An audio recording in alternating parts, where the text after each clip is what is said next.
अस्सलाम वालेकुम, सुबह बखैर। कैसे हैं आप सब? उम्मीद करती हूँ अल्लाह के करम से आप सब ठीक होंगे। और मैं आपकी सेहत व तंदरुस्ती और आपकी खैर व आफ़ियत के लिए दुआ गो हूँ। और प्लीज़ आप भी हमारे लिए ज़रूर दुआ किया करें। चलिए खैर बांटते हैं, खैर लेते हैं और खैर बांटते हैं। अच्छा सोचते हैं और अच्छा पाते हैं, ठीक है? तो इस दुआ के साथ आज का व्लॉग शुरू कर रही हूँ। मैं मॉर्निंग में तकरीबन 7 बजे आज उठ गई थी।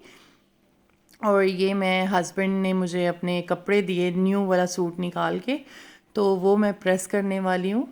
और मुझे ना मर्दाना कपड़े इस्त्री करने का इतना एक्सपीरियंस नहीं है, तो शाज़ो नाज़र ही मैंने लाइफ में ना कभी कपड़े इस्त्री किए थे। तो पहले तो चलो मेड होती थी, तो अब ना खुद करने पड़ रहे हैं। तो मैंने ट्राई किए। फ़र्स्ट टाइम मैं बहुत नर्वस थी और मुझे ना डर भी बड़ा लग रहा था, क्योंकि मेरे हस्बैंड कपड़ों के मामले में बहुत ज़्यादा वो मैनिक हैं, जिसको बोलते नहीं, संकी। उनको बहुत गुस्सा आता है उनके कपड़ों पे कोई दाग हो या उनके कपड़ों पे कोई सिलवट हो। तो मैं काफ़ी कंफ्यूज थी। खैर मैंने कपड़े इस्त्री किए और अच्छे हो गए थे, जितना मैंने सोचा था कि नहीं अच्छे नहीं होंगे, तो वेरी गुड रिज़ल्ट रहा। और उनको भी पसंद आए। उनको भी यकीन नहीं आ रहा था कि आपने इतने अच्छे कपड़े इस्त्री किए हैं। तो फर्स्ट डे तो ये आज मैंने फ़र्स्ट डे इस घर में हस्बैंड के कपड़े इस्त्री कर रही हूँ। तो काफ़ी ज़्यादा टाइम मुझे लग गया था, तकरीबन 20 से 25 मिनट एक सूट पे ना मुझे लग गए थे। और अच्छे हो गए थे। माया वाला सूट जो है ना, थोड़ा सा इस्त्री करना, जिसको आप स्टार्च लगाते हो, वो थोड़ा डिफ़िकल्ट होता है। तो ये देखिए हस्बैंड ने कपड़े पहन लिए हैं, अब वो जा रहे थे काम पे, तो मैंने उनको पानी वाली बोतल दे दी कि आप भर लाओ। और बेटा पापा को जाते देख के ना रो रहा था कि पापा कहाँ चले गया मुझे छोड़ के।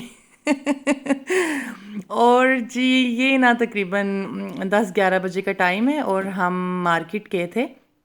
यहाँ हमारे घर के पास बुध बाज़ार लगता है, तो मुझे कुछ चीज़ें ख़रीदनी थी, तो मैंने अयान को प्रैम में डाला और बुध बाज़ार हम चले गए। और काफ़ी बड़ी मार्केट थी और काफ़ी अच्छी अच्छी चीज़ें, कपड़े, जूते, बेडशीट्स, पर्दे, लंडा, हर चीज़, स्ट्रेटनर्स तक और इलेक्ट्रॉनिक्स तक यहाँ से मिल रही थी। तो ये ना यहाँ अचार लगे हुए थे 2-3 किस्म के मिर्चों का। और मैंने एक अचार ख़रीदा था। और वापसी पे ना ये चाट मुझे नज़र आई और बस मेरा दिल चाहा कि मैंने भी लेनी है, तो एक कप मैंने अपने लिए बनवा लिया था। बहुत मज़े की थी। और फिर क्या हुआ कि वापसी पे ना हम रास्ता भूल गए। पहली दफ़ा बुध बाज़ार गए थे, तो पता है हुआ क्या हमारे साथ? हुआ ये कि हम एंटर किसी और दरवाज़े से हुए थे और जब वापस निकले हैं तो किसी और दरवाज़े से निकल आए। तो वो मुझे डायरेक्शंस का ही पता ना चले, कहाँ जाना है कहाँ नहीं। आखिरकार मुझे घर की गली नज़र आ गई और हम वहाँ पहुँच गए। तो घर को के गेट को ताला लगा हुआ था, तो हम बाहर वेट कर रहे थे इसके। फिर बाबा आए थे तो उन्होंने ना ताला खोला था। तो ये ना लंडे का एक भालू लगा हुआ था, ओनली 20 रुपीज़ में, और इतना अच्छा था, मैंने ये लिया। और ये जी मैंने 150 रुपये के 2 बाउल्स लिए थे, जो कि अयान ने ना अपने प्रैम से 2-3 दफ़ा नीचे फेंके और ये टूट गए थे। तो पैसे ज़ाया हुए, कोई फ़ायदा नहीं हुआ इनको ख़रीदने का। ये एक मैंने टॉवल लिया था, और ये ना मैंने इसलिए लिया था, फ़र्श पे ना तपड़ी लगाने के लिए मेरे पास कोई कपड़ा नहीं था। तो जब कपड़ा लगाना हो फर्श पे तो बड़ा प्रॉब्लम हो रही थी, तो फिर मैंने ये टॉवल इसलिए लिया था। फिर ये जी अचार लिया था मैंने, और बड़ी कम प्राइस में। और ये देसी अचार, बचपन में ना हम नेशनल का, शंग्रीला का अचार खाना पसंद करते थे, लेकिन अब जो है ना ये देसी अचार जो है ना, ये बहुत टेम्पटिंग लगता है। वो नेशनल का खाने को दिल ही नहीं करता।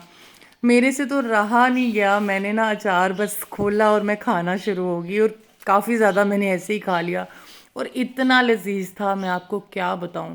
आप ये डब्बे वाले या नेशनल का अचार जो होता है ना, इस कदर नहीं खा सकते हो जितना ये टेस्टी लगता है। हाँ मजबूरी हो तो सारी सी बात है, मैं भी अक्सर वो वाला ख़रीदती हूँ। तो लेकिन इसकी बात अलग है, इसका मुकाबला नहीं है।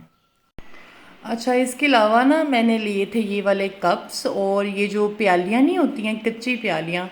मेरे हस्बैंड चाय नहीं पीते हैं, और उनको चाय पिलाने के लिए ना कोई शशका वशका मारना पड़ता है। तो उन्होंने मुझे कहा था कि आप मेरे लिए प्याली ले आओ, छोटे साइज़ की, बड़ी ना लाना, क्योंकि वो कम क्वांटिटी में चाय पीते हैं। तो ये प्यालियाँ उनके लिए लाई थी, 50 रुपये की 2 आई थी। और ये कप्स मैं लेके आई थी, काफ़ी प्यारा और चौड़ा डिज़ाइन था इनका। और उसके अलावा जी ये मैं ग्लास लेके आई थी, शीशे के ग्लास, क्योंकि ग्लास इस वक्त ना हमारे पास एक ही सेट था, वो टूट गया हुआ था। तो ये काफ़ी नॉर्मल प्राइस रेंज में मुझे ग्लासेस मिल गए थे वहाँ से, और डिज़ाइन भी काफ़ी अच्छा है और अच्छा चल रहे हैं। और अब बारी आ जाती है घर के राशन सामान की। तो ये हम जी बाल्टी है, ये अचार वाली बाल्टियाँ हमने ख़रीदी थी एक स्टोर से। अचार जब बिक जाता है ना, फिर वो ये बाल्टियाँ दे देते हैं 400 की, 450 की। तो इसमें हम चावल और ना आटा डाल रहे हैं, और ये बाल्टियाँ मार्केट की बाल्टियों से काफ़ी मज़बूत होती हैं। मेरा इनके साथ एक्सपीरियंस बहुत अच्छा रहा है। और अगर किसी भी शॉप से अचार मिलता है ना खुला, तो आप उनसे ये वाली बाल्टियाँ मांग सकते हो। बंदा पहले ही कह देता है हाँ, जब आपकी ख़त्म होना चार तो ये बाल्टियाँ मैंने ख़रीदनी है, मेरी रख लें। तो बहुत टाइट इनके ढक्कन है और बड़े मज़े की ये बाल्टियाँ हैं। तो आटा और चावल हमने डाल के ना इस तरह से ड्राइंग रूम में एक टेबल था उसी के ऊपर रख दिया था, क्योंकि अभी हमें कोई जगह समझ ही नहीं आ रही थी कि इसको कहाँ रखें। और सारा दिन गुज़र गया था और मैंने सुबह से कुछ नहीं खाया था। ये तकरीबन मगरिब का टाइम था और मेरे से रहा नहीं जा रहा था। तो फिर ये मैंने चटपटा फ्लेवर में ना कनौर की नूडल्स बनाई थी। मैं थोड़ी सूपी बना के खाती हूँ, आप थोड़ा सा शोरबा हो अंदर, और बड़ा अच्छा, बड़ा मज़े का लगता है। अगर आप बिल्कुल सूखी बनाते हो ना तो मसाला तेज़ हो जाता है इनमें। और उसके बाद जी हम ना गए थे बाहर। ये हमने सुल्तान शवारमा है अल फतेह की लेफ़्ट साइड पे इकबाल टाउन में, उसके साथ ये शवारमा नाइट एक फ़ूड पॉइंट है। यहाँ से ना मेरे हस्बैंड खाते हैं ये लोडेड फ्राइज़, बहुत मज़े की फ़्राइज़ होती हैं। इसमें इन्होंने हैलोपिनो का अचार डाला होता है, वो छोटे छोटे टमाटर उसका अचार होता है, और फ्राइज़ के ऊपर ऑलिव्स होते हैं।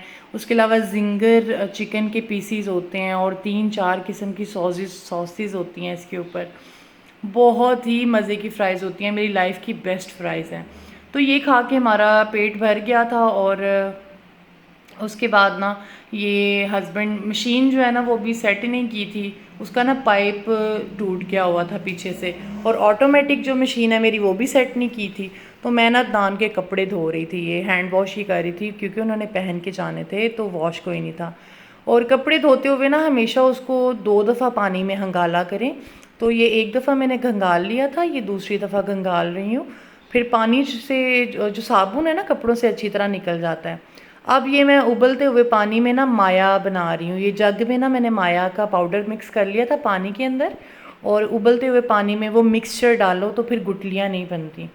तो ये मेरी माया रेडी है। अब इसको लगाने का तरीका ये होता है कि आप ना 2 चम्मच ले लो माया और उसको बना लो। एक सूट के लिए 2 चम्मच काफ़ी होती है। लेकिन यहाँ मेरे से ना एक गलती हो गई। गलती ये हुई कि मैंने माया को ना पुन के नहीं डाला, छन्नी से इसको छान के या स्ट्रेन करके डालना चाहिए था। तो ये मलाई नहीं होती माया के ऊपर, गुठलियाँ नहीं थी, ये मलाई थी। तो मलाई जो है ना इस तरह से नज़र आ रही थी, तो ये कपड़ों पे नज़र आनी थी। अब मेरे जहन में कुछ भी ना आए, मैं इतनी परेशान। फिर मैंने क्या किया कि इस तरह से एक छन्नी लेके ना, ये बड़ी स्ट्रेनर जिससे मैं बेकिंग वगैरह के वक्त आटा और बेकिंग पाउडर वगैरह छानती हूँ, उस छन्नी से मैंने ना अच्छे तरीके से ना ये सारी की सारी मलाई को ना स्ट्रेन कर लिया, और आराम से हो गई थी, कुछ भी नहीं बचा था पीछे। और मुझे तो लग रहा था दोबारा माया बनानी पड़ेगी, लेकिन बन गई थी। तो असल तरीका ये है कि इस तरह से ना पुन के डाला करें। और उसके बाद ढेरों ढेर इसमें पानी डालना होता है, और कपड़ों को ना अच्छी तरह भिगो भिगो के माया लगानी चाहिए, हिला हिला के। ऐसा ना हो कि कहीं माया वाला पानी पहुंच गया और कहीं नहीं पहुंचा। तो ये जो काम है ना थोड़ा ट्रिकी होता है, वरना अक्सर आपने देखा होगा कपड़े कहीं से ज़्यादा अकड़ जाते हैं, कहीं से कम। और माया बहुत कम भी नहीं लगानी चाहिए और बहुत ज़्यादा तो बिल्कुल नहीं लगानी चाहिए। बहुत ज़्यादा लगा दो ना तो वो कपड़े फट जाते हैं, वो फिर खुलते ही नहीं हैं, इतने अकड़ जाते हैं। अब स्पिनर भी मेरी नहीं थी, तो मैंने क्या किया कि पंखे के नीचे ना ये 2 कुर्सियाँ लगा ली, उनको अच्छे से साफ़ करके ना, तो उसी के ऊपर ना मैंने ये कपड़े सूखने के लिए डाल लिए थे, और सुबह तक अच्छे से सूख गए थे, फिर मैंने प्रेस भी कर लिए थे। तो ये आज की मेरी रूटीन थी। आई होप सो आपको पसंद आई होगी। मज़ीद ऐसे ही डेली व्लॉग्स के लिए और हमारी लाइफ के साथ जुड़े रहने के लिए मेरी वीडियोस को लाइक ज़रूर करें, और चैनल को सब्सक्राइब करना आपने नहीं भूलना। इंशाल्लाह कल के व्लॉग में दोबारा मुलाकात होगी। अपना बहुत सारा ख्याल रखिएगा। अल्लाह हाफ़िज़।